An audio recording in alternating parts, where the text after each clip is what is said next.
Okay.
boys and girls, welcome back. Game number 3, Fnatic versus NIP starts now. A tight game 1. Game 2, much more one-sided than perhaps we would have expected after that Goliath of an opener. So here we are to find out who will be moving forward with the big W. What's going on, Trent? The W. The big W. That's what it's all about, baby. I guess across both games, I feel like it's fair to say NIP played a little better. Like, I think they almost pulled out game 1. They kind of dominated game 2. And heading into game 3, I'd give them a little bit of an edge to the momentum. But Fnatic just got to figure out the strats. They got to figure out something for Abed. I feel like Abed just has not had a role in like any of these games. Even in game 1 where they won, it didn't really feel like the Invoker did a whole lot. Like, maybe for about 10 minutes, it did stuff. The last 10 minutes. Yeah, he's kind of got nothing going for him. Yeah, I agreed. Invoker first game, AM in the second game, both in the... Wait, did he go mid last game? No, he was safe lane. He was safe lane, yeah.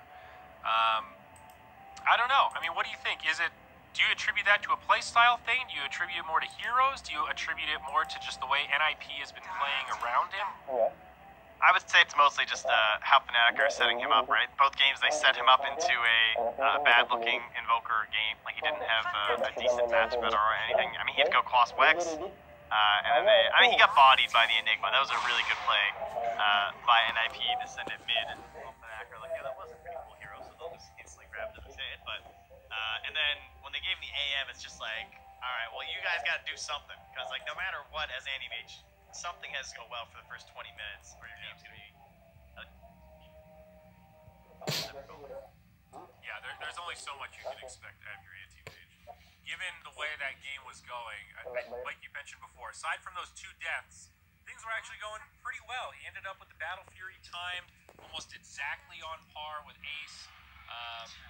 It could have been a lot worse, but now the Winter Wyvern opener into a Tusk. So a little bit of Frost Peter Classic. Here. Yeah, it's the, I see Enigma, I pick Wyvern. Extremely long range, BKB, piercing cancel. He's like, yeah, I saw what 3-3 almost did in game 1. How we almost won a game just because you guys didn't have BKB cancel. I'm not going to let that happen. Yeah, they've learned their lesson here. Good wave clear as well. Yep. Very solid laner as well. You can still get away with most hard carries with a Wyvern, honestly. The hero is, I think, underrated in the laning phase. Arctic Burn just really chunks through some of these B tier people. You think like a Doom or something, they just lose so much of their HP. Yep. Pretty good supporting cast, I think. Tusk last game felt good, looked good. I was surprised to see him making an appearance here in game 3. Or like we talked about, the mixture of offensive capabilities and also defensive with the Snowball. We saw a number of really key saves. Seems like the Snowball is also really good against Coddle's ultimate. We saw that a couple of times. Yeah, it can definitely be handy to get yourselves out of there. I like the line pickup. Something we see every once in a while versus Tusk, because you can just hit people out of the Snowball with the big old Ravage with the Earth Spike, and then the T-Ball, as we call it. If you try and cold embrace someone, the line just says thank you. And it pops them with the ult, he gets a little plus 50 for himself. Concerns about the Lion, laning stage, not the best, but assuming this will be a core Enigma, then it's kind of okay. You can get away with it because Enigma's just going to be pulling back the wave anyway, and you can potentially even run the line as sort of a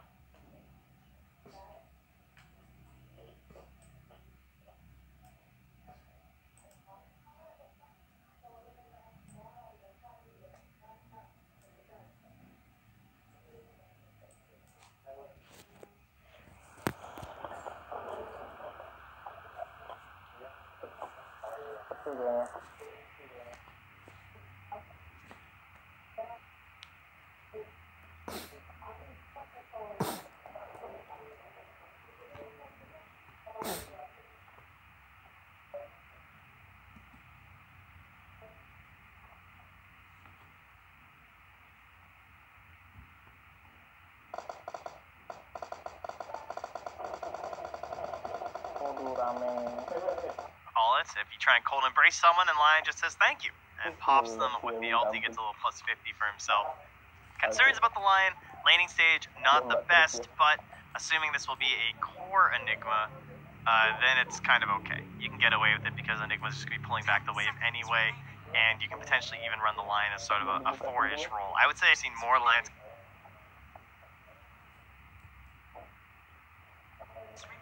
Okay.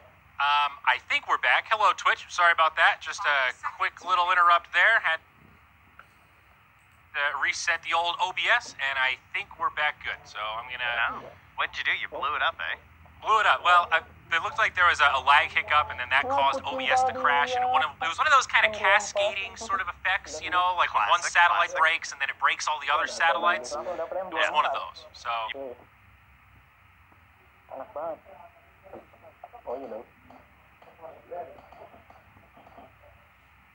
Broke the satellites, got it. The satellites have been restored, though. We put a little bit of Gatorade in Sparky the Wonder Hamster's water, so I think we're cooking with fire. So what did we miss? Quick recap. I don't know when exactly at DC, boys. Winter Wyvern Tusk for NIP, Enigma Lion for Fnatic, Bans Doom and Lone Druid for Fnatic, and then Necro and the Timbersaw taken out into another PA. Looks like a Darkseer game for NIP at this point now. See if Fnatic spot that and maybe can find some Iron Shell counters. Like they could go for an Oracle here potentially, although Oracle's a little scary versus PA, but Iron Shell on Tusk, Iron Shell on Phantom Assassin, and then Vacuum into Winter's Curse are all extremely strong options, plus they're looking for a 3/3 hero anyway. Yeah, I would be pretty stunned if they did not take the Darkseer next unless it looks bad here for some reason. I guess maybe they haven't been playing it that much lately. There's also still the Night Stalker too, as a very viable option for NIP. Because that is someone, if Night Stalker goes to that ulti and he silences, that line is just so dead. Yeah. Well, what's it going to be? The Bounty Hunter. Oh my god, this is so greedy. This is your 3/4/5 Lion, Bounty Hunter, and Enigma? Yeah. So especially this is against like DJ Bounty, like a Tusk, and there's that Darkseer. It's a good call, but especially like with a This Tusk. is why they bring me in, guys. You know, I got you covered. Don't worry about it. What would we do without you, bud? I don't know. Life would be so hard without me. I think Fnatic's lives are going to be hard against this Tusk Darkseer PA based on their opener. This is like a lot of run at you Dota with a lot of damage. What's the pick here? I don't know. I guess it depends where this bounty goes. For the love of God, maybe it should just be a core bounty at this point. The one bounty. I don't know how that works. I mean, I've seen it a couple times. I don't know. This just looks so greedy. Like, are they really going to try and run this as a support bounty with a Lion 5? It just feels off. Take the Morphling into this game, eh? What's good about Morph here? The Arctic Burn is a nice one. You get to fly as Morph, that's pretty sweet. Snowball's okay. Darkseer, you get Vacuum and Blink Strike too. It is definitely a good looking Morph game. They don't have the best instant disables for the hero either. This is certainly a game where a Morphling player could carry his whole team. It kind of splits both ways though, doesn't it? Where isn't it kind of like PA versus Anti-Mage again, where PA has this window where she can kind of fight and do some damage and get involved, where Morphling's sort of, no matter what item he's going for first, he wants a lot of time by himself to come online before he starts fighting. You know, you sort of need that first item plus one. It comes down to the Morph player. Morph's a lot better now at early engagements. Like, you can just get a good Morph. It's kind of crazy how much damage you can do. Like, you just think if he manages to, like, morph into the Darkseer and even just Iron Shell himself, it's going to be so much extra damage. That's fair. Because, like, then you have a damage value still coming into your hero while you're morphing strength. So, they need... Oh, I don't know. This last pick... I guess it's probably going to be an Abed Morphling. I feel like he's going to have to carry this game. We're going to have the Enigma on Ice Ice Ice. I'm pretty sure it is going to be a Jabs, Lion, and a DJ Bounty Hunter. So, what position one can play fast? Possibly it has to be potentially going mid, right? Because you have the Morph who might go mid, and then they probably need one other hero just in case. It's going back for the Lone Druid. It's been banned. Okay. Oh, I think they banned themselves, yeah. They banned it themselves, yeah. So they the take last out time they tried this strat, they went with a Jug. It was almost the same lineup. Well, it was a similar lineup. They had the Bounty, the Morph, and then the Juggernaut as kind of their active trio. Okay-ish. Oh, actually, it was a core. Oh, so they ran the core Bounty. That's interesting. So they've tried this before, and they actually beat Aster with the Ice Ice Ice Bounty Hunter. So maybe it is the DJ Enigma, the Ice Ice Ice Bounty. We've seen some teams do this Radiant Enigma where they play it as a support and you just keep pulling the wave. But we've seen it both ways at the minor. So I'm curious how this is going to look between the two of them. And they will indeed go for the Tide. I saw Twitch chat actually called that one. Nice one, Twitch chat. They were calling it in game 1 as well, and this game it seems pretty well suited.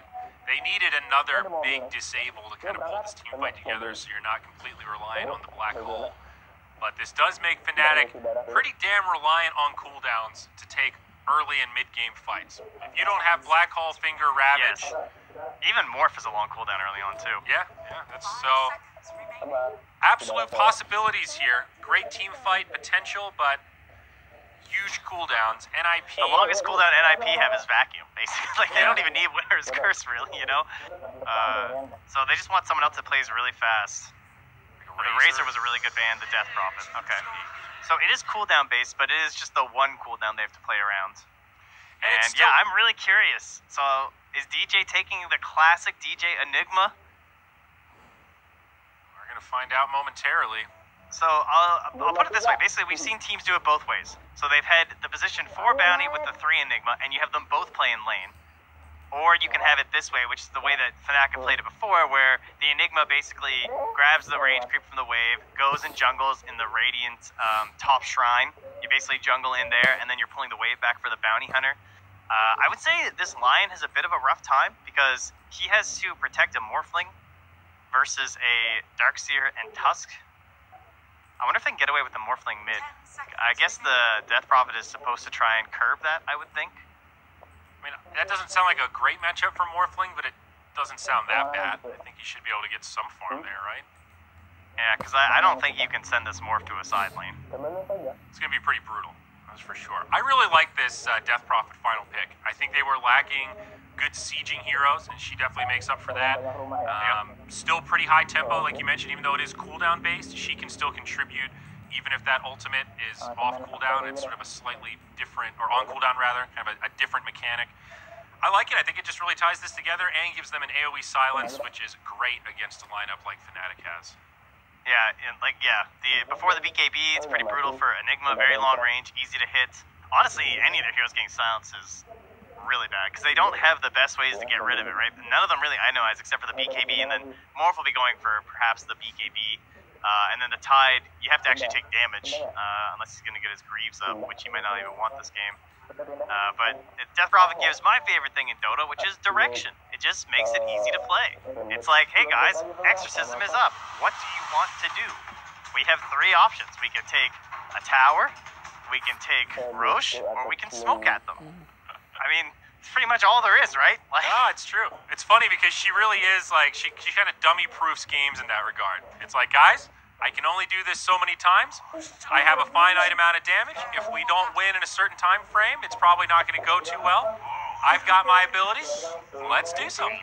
And not many heroes have that same kind of clockwork like, guys, just trust me. We're going to win the fight. Except for clockwork. Guys, just trust me. If I hit this hook... Oh, Abed, look at these plays. Oh, look. Oh, I'm walking in and my smoke popped, and oh no, I must have warded because I have an empty slot. And he's hitting his ward in this tree. Wow. Smarty Artie. The next level play. Of course, I'm not sure if he actually saw that ward come down. The Fada's gonna come in, he's gonna do the tower check, and he's like, oh look, there they are. Oh, get the ward! Get the ward! Oh no! Is this the first blood though? It is! Well, talk about backfires.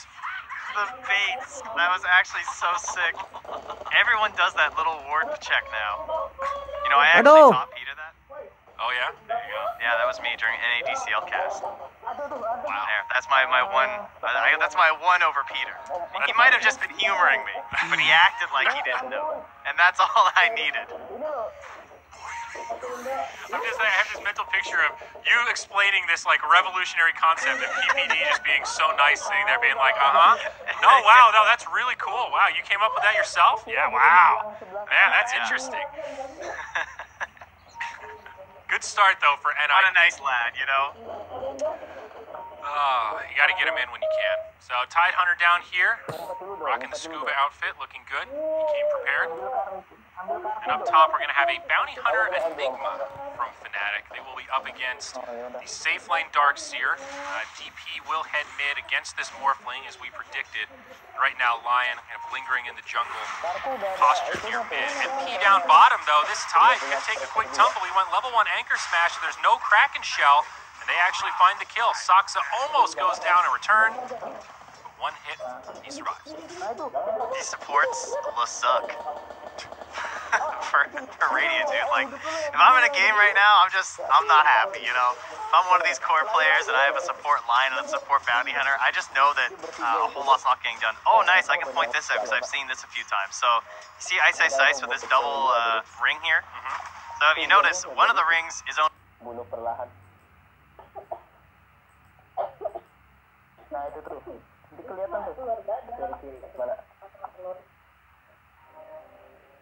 by DJ.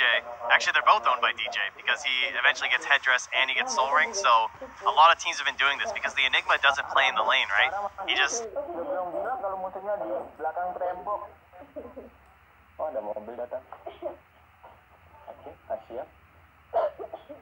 grabs the Eidolons and goes to the jungle. So he gives both of the rings of regen over to the bounty hunter so that he can survive in the lane.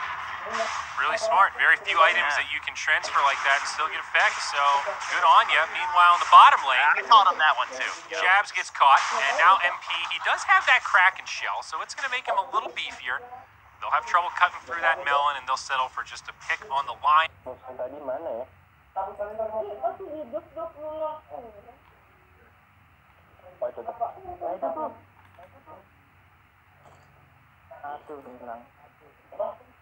3-0. All NIP out of the gate. A hot start here. I guess you're expecting it to look like this when you have this support duo versus that support duo, though, right? I mean...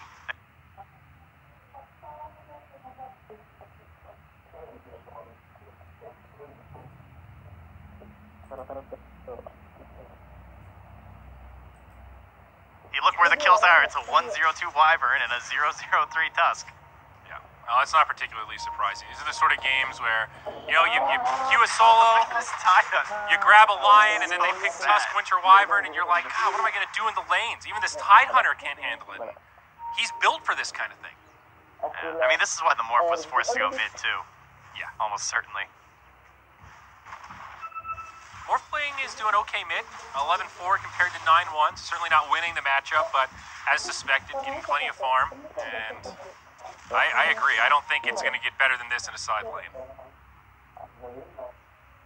Wow, look at this wave up top for Ice Ice Ice.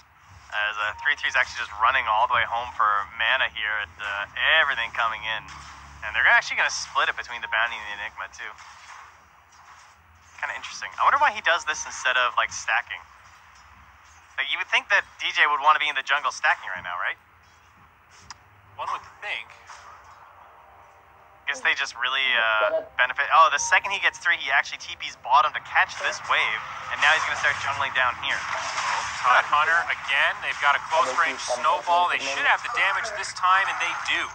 The level 2 Tide cannot handle it. So what's happening is that they become too concerned with the bottom lane because they see that no one's playing up top and no one's really interfering with the bounty hunter. So that's why DJ has to make this rotation. He needs to come down here and start pulling this wave back. So he's pulling for a dual lane. That is how terrible their lane is. Like, it's one thing to Enigma pull for one. Whoa, are you getting some major lag here? No? Oh, okay. All right, cool. A little bit of server lag for me, but we're all right. Sweet. And now DJ grabs the next wave as well. And it takes a while to notice this when you're NIP as well, right? Because they probably still think he's around top. And now they're going to start seeing these waves, and the lack of range creeps, they're going to be like, wait a second. And yeah, Peter's on the hunt. Just snip this one out. Trying to grab that big satyr, but a little bit too slow there. Would have been a nice grab. Abed posturing over, but not going to be able to grab that rune. No bottle anyway or anything though, so not a big deal. Now he can just invis and follow DJ and wait for a good neutral steal or just take all his XP. For now, he's happy just to leech that XP. Yeah, the there was a ping from Jab saying that the Tusk was on his way, and now they're even going to scan mid because they're wondering where exactly they've gone. This is looking a little disastrous here at the moment, I'm not going to lie. All 3 cores up. I mean, I guess the bounty hunter is the shining beacon here, and this bounty hunter is pretty scary when he gets to level 7. He just suddenly does this massive amount of damage, and he's holding all his points right now from Ice 2, or at least one of them. I feel like it's hard to maintain that momentum with a bounty hunter when it's like, okay, dude, you're our number 1. We're really relying on you to carry this game. It's like you're right. There are moments where he can find pickoffs and stuff, but at the end of the day, it's still a bounty hunter. He still has a lot of kind of one and done mentality to him, especially up against a PA who just needs a couple of crits to cut right through. Pire? Enggak, coba kek request apa buat berdoa lah ya, jalur lah ya. Lah si Edo mau apa? Apa? Matu.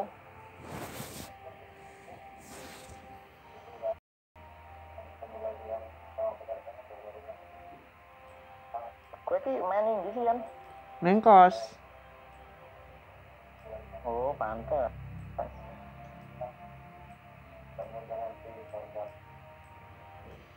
Kok aku ora iso milih map ya? Kurang buat download paling. Apa? Wes. Mosok ereng yo ora download sih. Iki wae re Sandhawk. Belum kelas. Guys, saya pindah tempat, guys.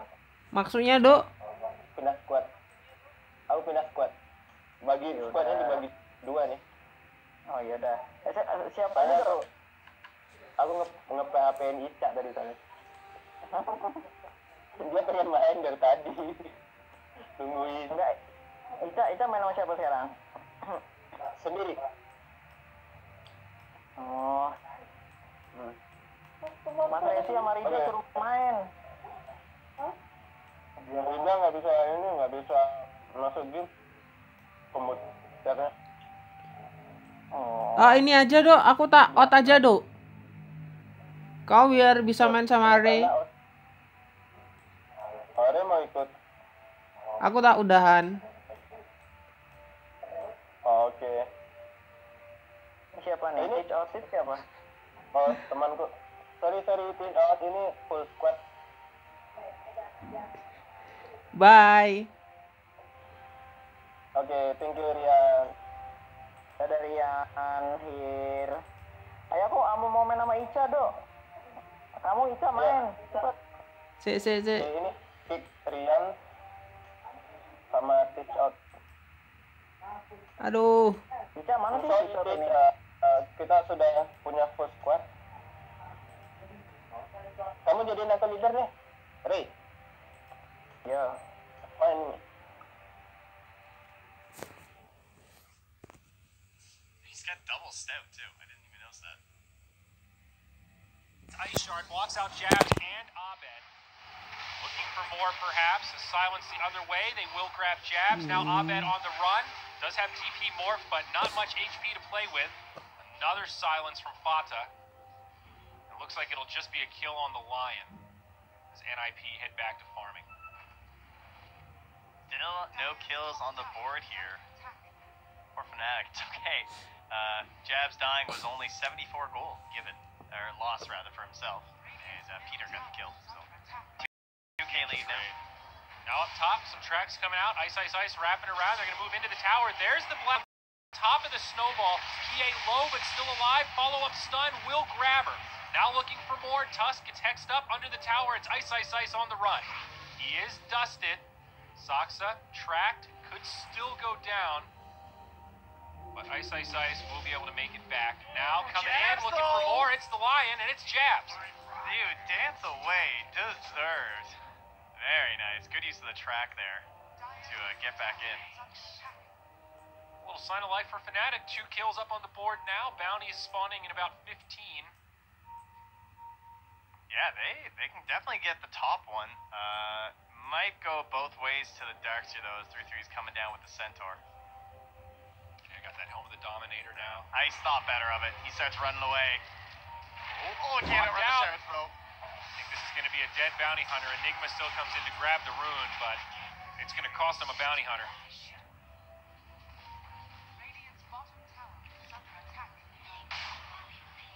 And 3-3 having this helm. He just kind of picked it up a little while ago, but already up to 800 gold on top of that here once he clears up some of these camps, this wave. But, I mean, this is basically a farming tool for Darkseer. It's obviously a really nice aura to have with your team, especially with a PA, and adds a nice element of control, but it lets you basically be Beastmaster, and now he's going to try and add a little bit of pressure here, too, as he does have the catapult ready to go. Very nice. Jabs is trying to get 6 in the mid lane. He has his tome now, so Bounty Hunter, I love this. They want to just smoke up together, right? So 6 instantly pulls the smoke out. But someone else is going to have to come mid if they want to rotate off this tower. Exactly. I'm not sure what the play is. Bounty Hunter is still level 6. He hasn't really made much progression. You know, Sox is just going to YOLO dust in a second here. This guy is going in. Well, maybe not. He's just going to get brought down. That ward is done. Once they get a sentry, that was a little interesting. Easiest plus 50 of Lion's life right there. Darkseer getting scouted out a bit by the Bounty Hunter. Darkseer already up to another 1,500 gold, man. His farm is incredible. Now number 1. Arcane Boots picked up. And Stark once again, difference to the Tide, eh? You know, he just can't quite farm as fast. Ace going for the Battle Fury, Trent. Yeah, it's the same reasoning as before, too. No need to really rush it. No clear way that you would win. Just like a solid Ice. Caught by a snowball. A 3-on-1. I don't think Bounty Hunter is going to be able to do much there. See you later, bud.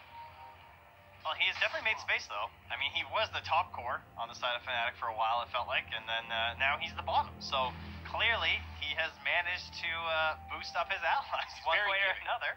He's a charitable young man. Yeah, seems to be. And Abed has just been alone top for a while. You know, I keep checking back on him, and PvD got the tower deny in his face, which was nice. And he is going for the Manta this game, too, thanks to the Death Prophet. Definitely like that defensive option. Glad he did not try to rush a Linken's this game. I think that style has fallen out of vogue, but it would have been awful here. It's way too slow. Maybe you'll see MP goes for the most Tides now at level 9 will tend to get the Gush, and then at 10 they grab the Talent, so even at level 1 it does a nice bit of damage. Tide with mana issues, definitely advantageous to keep at level 1, but speaking of Tide, looking for a Ravage, can he get it off? There she blows.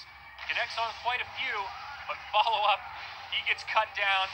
Now they're going to try to bring down the DP. Abed actually jumps in and does a lot of damage with these right clicks. They go 1 for 1. Another fight breaking out down bottom. Perhaps, no, Bounty Hunter just giving some damage. Now the Shrine, maybe NIP look to re-engage. Ends up being a pretty good trade for Fnatic, though. They also get the tower out of it. Last hit goes the way of the Enigma. Yeah, really the only downside is that Bounty wasn't there. Which is one of the ways that they're, of course, going to try and get back in this game. And, you know, Sox had dove in for that ward a while back, and they never got rid of it. So he knows that the line is nearby. He knows the Bounty's there. So they have a good read as to where they're moving at the moment. It looks like they're actually trying to intercept here, perhaps. Maybe they just want to go farm this camp. Morphling definitely showing what he can do in these team fights. To credit that point coming in earlier. mid here. Just putting the damage onto Peter. Trying to force a curse here. Whoa. This is that level 7 I was talking about. It really comes off hard. Peter definitely needs dust. And he's got 3 sentries. Alright, they just got delivered on the courier, though. I'd like to see, come nighttime, this double warding from the Bounty Hunter, too. Definitely a classic when you're playing the hero. Oh, sentry down. Oh, he's going to walk right into it. Ace is there. He's got some friends nearby. Snowball. They've got some dust. And again, this Bounty going to be left without any options. Jeez, the armor from the phase boots was certainly helping out, though. I mean, he had 15. And there's only 200 damage crits coming at the moment from that PA. But, yeah, the tips come out as they're just saying, yeah, nice dive, dude. Chase the Wyvern some more. Not enough for the Walrus Punch. No. So, gold has actually shifted to favor Fnatic. It's 10-4. Still feels like NIP is in control, but this kind of flawless game they had going on, Fnatic are handling it just fine. Yeah, and the gold is pretty well split too. DJ's been farming a lot of neutrals. Abed's been mostly on the lanes. NIP 3-3 just sent the Centaur up and denied the bounty rune in Abed's face.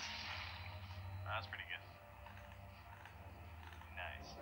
Nice. P getting very close to her Yules, who is a key item on this hero. Oh, you're dead. Bounty Hunter again, caught in the mid with some silence, follow-up damage, and another Walrus punch. Tusky there to secure the kill. This has just been the Ice show the last couple of minutes here. It's not a great one, it's a rerun. It's not very enjoyable for him, I'm sure. And a wall up top here, going for the solo play with the Centaur. Whoa. DJ does have a mech, so a hard kill to secure. Your Winter Wyvern on the way. That'll force a TP. Winter's Curse actually might be enough. It's there. Where are the tips? Where are the tips after that? Come on now. That was tied. Why? Why did you finish ATP? That was top tier. PPD with the impeccable game sense. Last auto attack, anchor to the face. The best part is that he came in and gave Vlads to all of the creeps that were also wailing away on the Enigma. Mid, silence onto Abed. Soxa was there, invisible and waiting. This could be a quick pick on the Morphling, but no, Abed on a sliver of HP, able to waveform and morph up to the high ground. Close call there. Would have been a huge kill for NIP. Battle Fury up on Ace, though.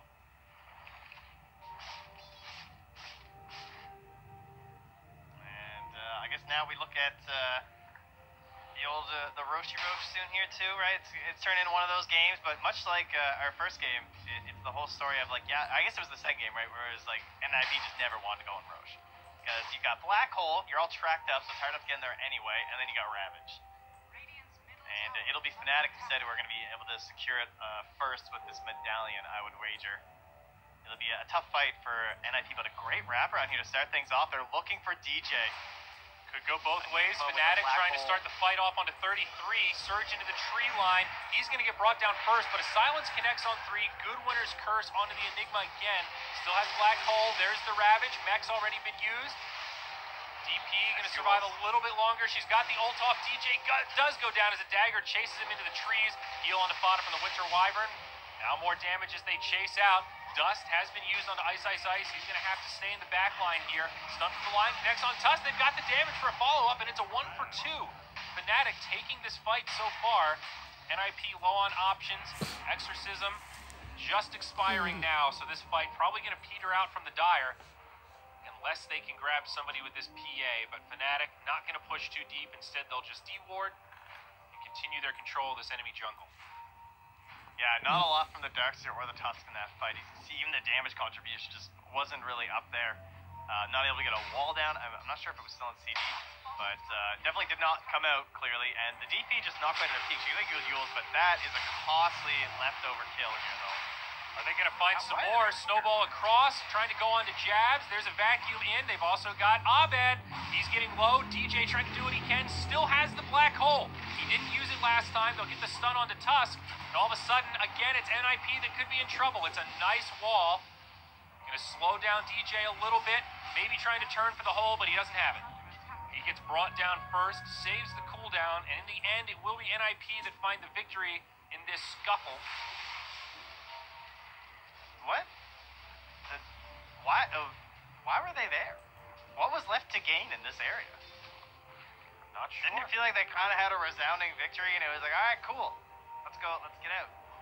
They kind of just hung around too long. I mean, maybe if they were trying to deward, I would understand. Dire have great vision around their jungle, so they could see here, like around the tier 1, okay, they haven't retreated yet. Okay, they haven't retreated this way. They've got all the access points covered. They're worried they've gone in the Roche pit here too. As you can see, they've smoked up outside of NIP, and this is going to let them catch the bounty. Smoke pops. Soxa doesn't instantly dust, though. Maybe it was worried about the angle. Plus, no one else had popped yet. And they are correct, though. They're in the pit. They're staring it off with the medallion. Kill it sort of quickly here. Not your fastest Roche, but the medallion makes a difference. With the Black Hole still available, this is actually pretty scary. Ravage up in less than 10 seconds. Roche at about half HP now. NIP moving into position. I think Peter flew too early. I don't think he should have flown until the ice shard scouted. They might still grab one, though. Bounty Hunter caught by that Centaur stun. Tide hit by the Winter's Curse. Snowball forward. They're going to try to find that kill up on the high ground as Death Prophet pops her ulti. Not enough damage as the Ravage and Black Hole have come. It just barely clips the DP, but there's no follow-up damage. Jabs goes down on the backside, and this is looking like bad news bears for Fnatic. Enigma stuck inside of the shards. They've got the wall of replica on top, and the Morphling gets brought down. A triple kill for 33's Darkseer. Tide, the only one that survives as he limps away. They'll move into the Roche pit, and it's NIP that will claim the aegis. He had ion shells just on everyone during that fight, too. The majority of the damage, though, coming out from the Death Prophet, just Crypt Swarm after Crypt Swarm. And she just got off a full rotation of her spells, right? Double Siphon, double Crypt, double Silence, and a perfect Cold Embrace there from PPD, too. Not often you get to use this skill that early in the game, but now MP, again, just like the last fight, he just somehow manages to die after the fight is over. Yeah.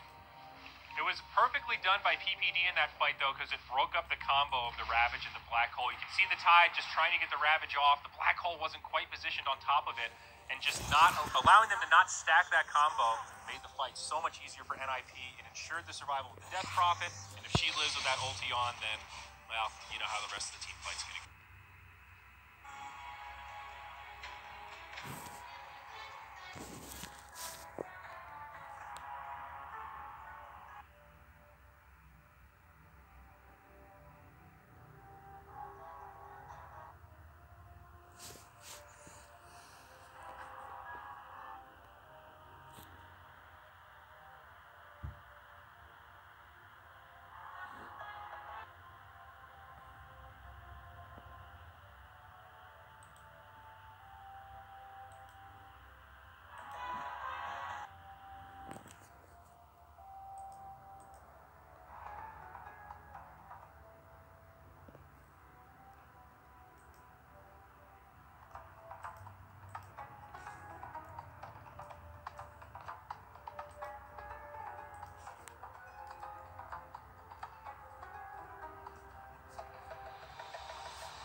Plague our enemies.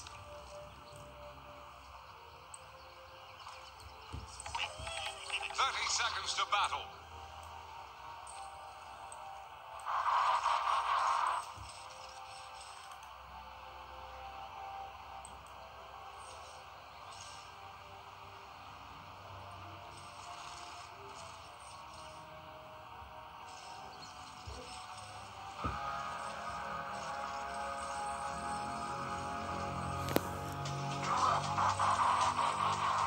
Cast off the lines. We embark for battle.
First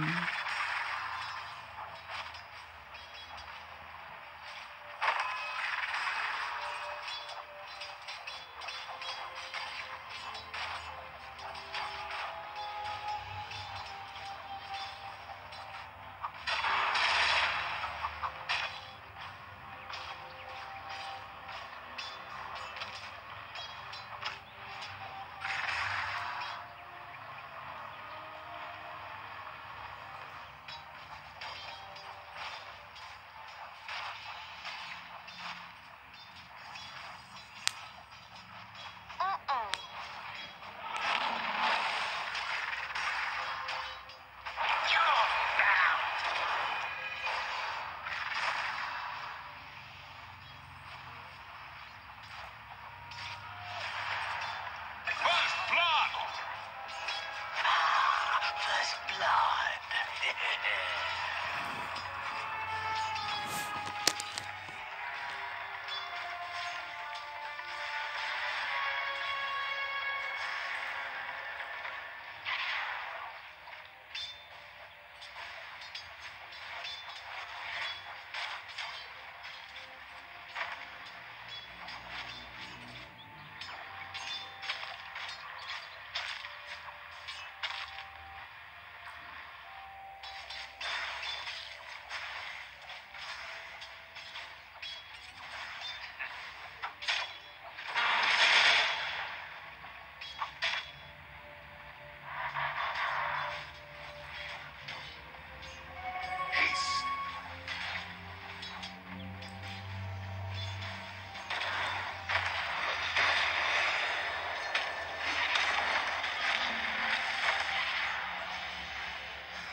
Didn't happen.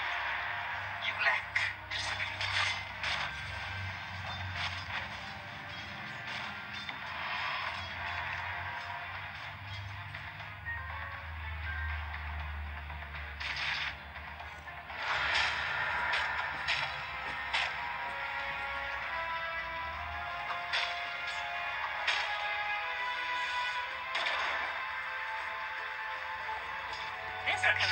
Something extra? What the surge is this?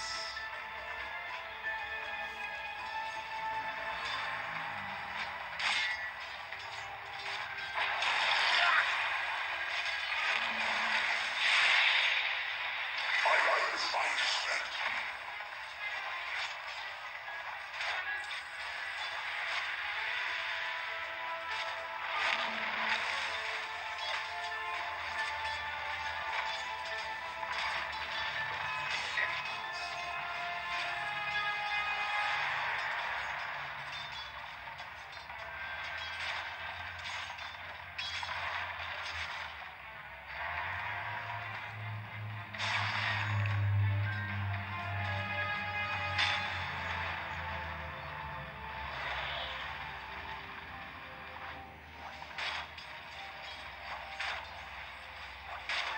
Double damage.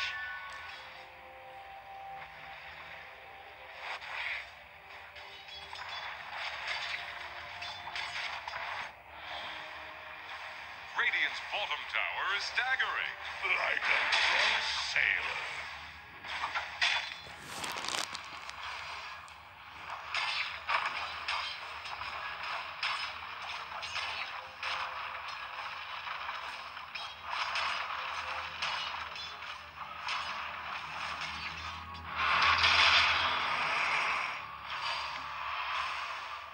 Dire's middle tower is under pressure. Dire structures are fortified. Dire's middle tower is under attack.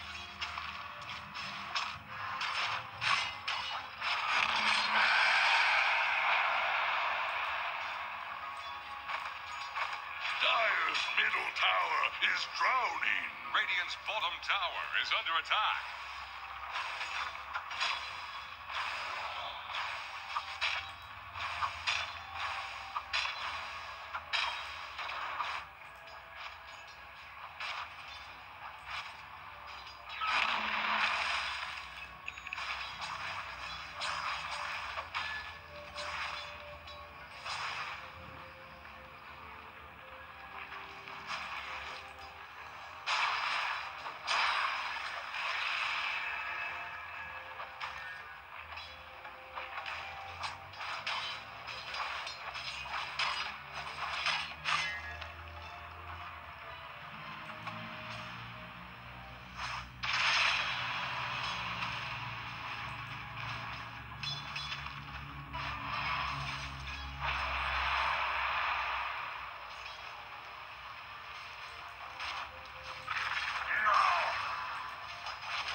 illusion.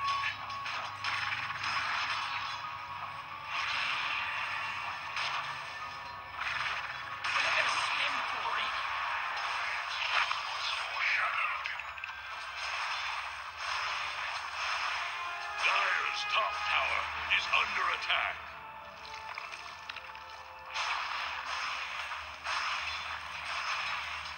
Dire's middle tower is under pressure.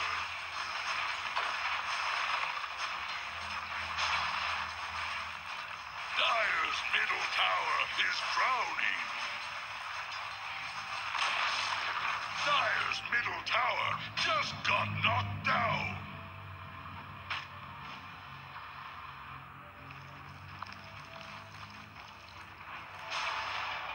Dire's middle tower is under attack.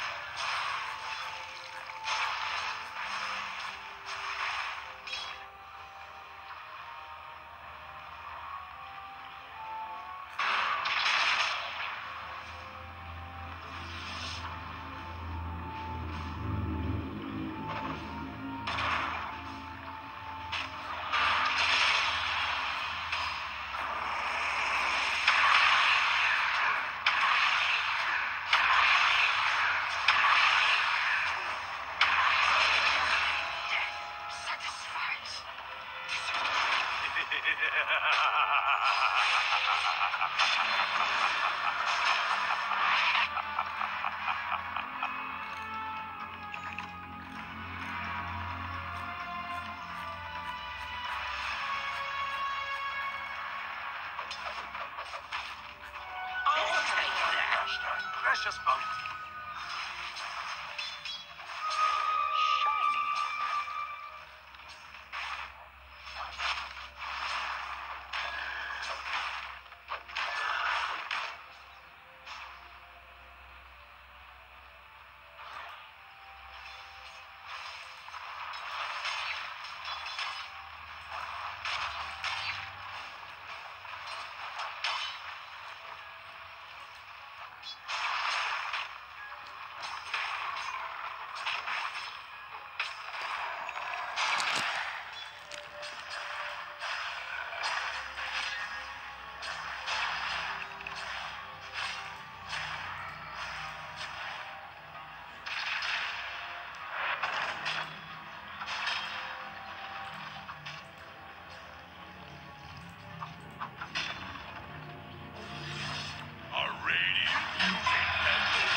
Fortified structures can't be breached.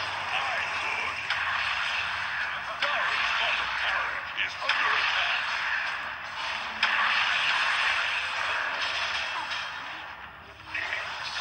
Dire's bottom tower is about to flounder.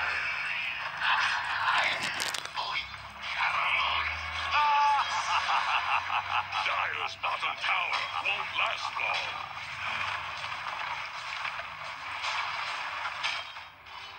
Dire's bottom tower is about to flounder.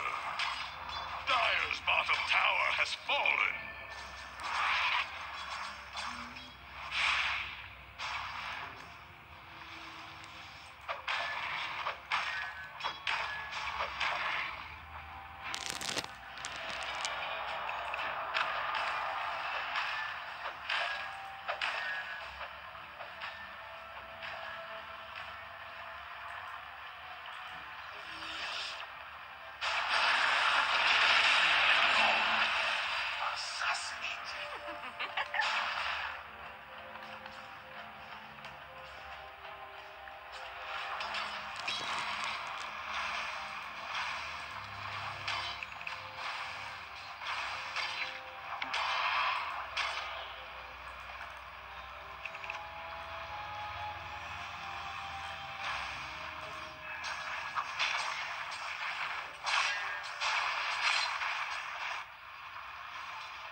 Dire's middle tower is under attack. Radiant's bottom tower faces a stiff wind.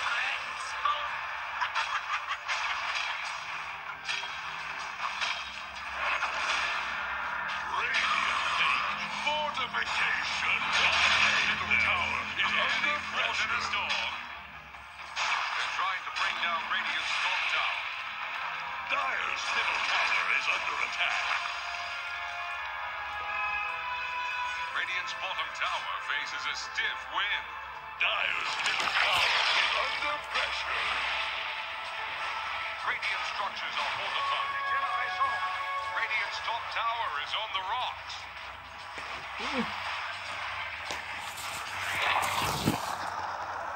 Radiant's top tower just got sent to the bottom. Really, Ty Hunter? Radiant's bottom tower is under attack.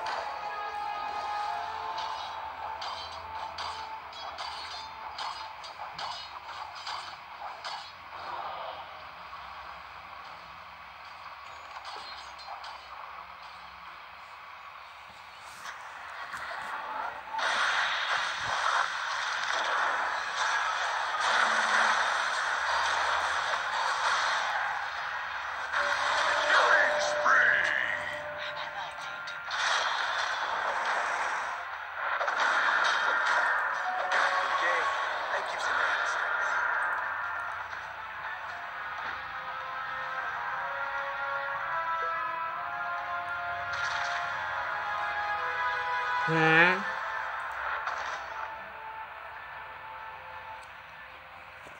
Kok aneh? That's my house. Dire's bottom tower is under attack.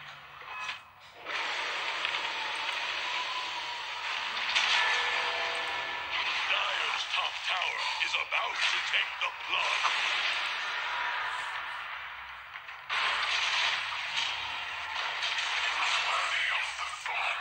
To the frozen waste.